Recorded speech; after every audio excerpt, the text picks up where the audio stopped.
Hi everyone, in front of me I've got Infinix Note 12 Pro, and let me share with you how to reset camera settings on this device. So basically, let's first of all enter the camera, obviously. And now it doesn't really matter on which mode you will be, you will have to enter the settings.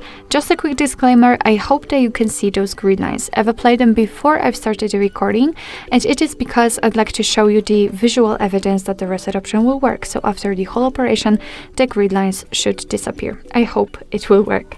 So let's enter the settings in the left upper corner and now scroll down to the very bottom. As you can see here, we've got restore defaults, and after tapping on it, just confirm it with OK. We've been transferred to the camera, and fortunately the grid lines just disappeared, which simply means that we successfully reset all camera settings to their defaults.